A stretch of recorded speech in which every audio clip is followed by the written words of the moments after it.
એક સમજુ પિતાનો પોતાના દીકરા માટે લખેલો પત્ર. પ્રિય પુત્ર, આ પત્ર હું તને 3 કારણોસર લખું છું. જીવન, નસીબ અને મૃત્યુ કોઈ જાણી શક્યું નથી, તો અમુક વાત જરૂરી છે કે વહેલામાં વહેલી કહી દેવામાં આવે. હું તારો પિતા છું અને આવી વાત જો હું નહીં કહું તો તને કોઈ જ નહીં કહી શકે. આ બધી વાત હું મારા અનુભવથી કહું છું અને જો હું નહીં કહું તો પણ તું મારા જીવનથી શીખીશ જ, પણ ત્યારે તને વધુ તકલીફ પડશે. કદાચ સમય પણ નહીં હોય. જીવન સારું ને શાંતિથી જીવવા આટલું જ કરજે. જો કોઈ તારી સાથે સારો વ્યવહાર ના કરે તો મનમાં ના લાવીશ. તારી સાથે સારી રીતે વર્તવાની ફરજ ફક્ત મારી અને તારા મમ્મીની જ છે. બાકી દુનિયાનો કોઈ પણ વ્યક્તિ તને દુઃખ આપી શકે છે, તો એના માટે માનસિક રીતે હંમેશા તૈયાર રહેજે. કોઈ પણ તારી સાથે સારું વર્તન કરે તો એના આભાર વ્યક્ત કરવો અને હંમેશા સાવચેત રહેવું. આ દુનિયામાં મારી અને તારા મમ્મી સિવાય બધાનો સારો વ્યવહાર પાછળ કોઈ હેતુ અથવા સ્વાર્થ હોઈ શકે છે. ઉતાવળમાં કોઈને પણ મિત્ર માની લેવાની ભૂલ ના કરતો. દુનિયામાં કોઈ પણ એવી વસ્તુ નથી કે જેના વગર જીવી ના શકાય. આ વાત તને ખાસ કામ લાગશે જ્યારે તને કોઈ તર છોડી દેશે કે તારી પસંદની વ્યક્તિ કે વસ્તુ તને નહીં મળે. જિંદગી છે, ચાલ્યા જ કરે છે અને બધી વસ્તુ કે વ્યક્તિ વગર ખુશ રહેતા શીખજે.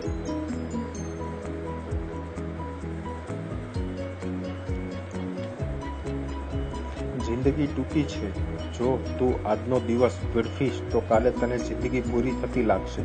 તો જિંદગીના દરેક દિવસ, દરેક પળનો સદુપયોગ કરજે.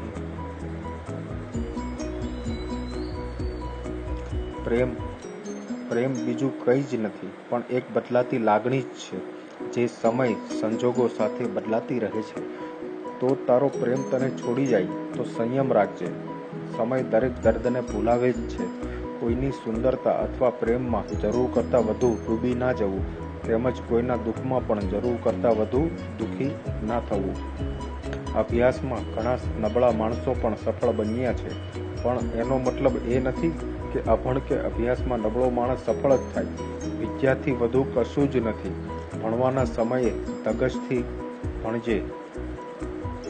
હું નથી ઈચ્છતો કે એવી નથી આશા રાખતો કે તું મને મારા વૃદ્ધ સમયમાં મદદ કરે અથવા હું પણ તને આખી જિંદગી સહારો આપી શકીશ કે નહીં.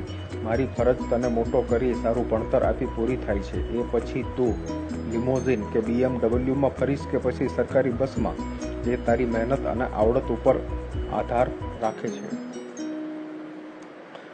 તું તારું વચન હંમેશા પાળજે, પણ બીજા એમનું વચન પાળશે જ એવી આશા ન રાખતો. તું સારું કર પણ બીજા સારું કરશે જ એવી આશા પણ ન રાખવી. જો આ વાત તને સમજાઈ જશે તો તારા જીવનના મોટા ભાગના દુઃખ દૂર થઈ જશે. મેં ઘણી લોટરીની ટિકિટ ખરીદી છે, પણ એક પણ લાગી નથી. જીવનમાં એમ નસીબથી જ અમીર થવાતું નથી. એના માટે ખૂબ જ મહેનત કરવી પડે છે. તો મહેનતથી કોઈ દિવસ ભાગતો નહીં. જીવન ખૂબ જ ટૂંકું છે અને કાળનો ભરોસો નથી. તો જેટલો વધુ સમય આપણે સાથે વિતાવી શકીએ વિતાવી લઈએ, કારણ કે આવતો જન્મ તો આવશે જ, પણ એ જન્મમાં આપણે મળીશું કે નહીં તે ખબર નથી. તો આ જન્મમાં વધુમાં વધુ સમય પરિવાર સાથે વિતાવીએ.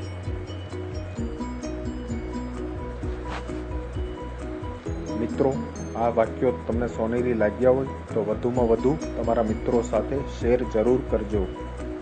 આભાર.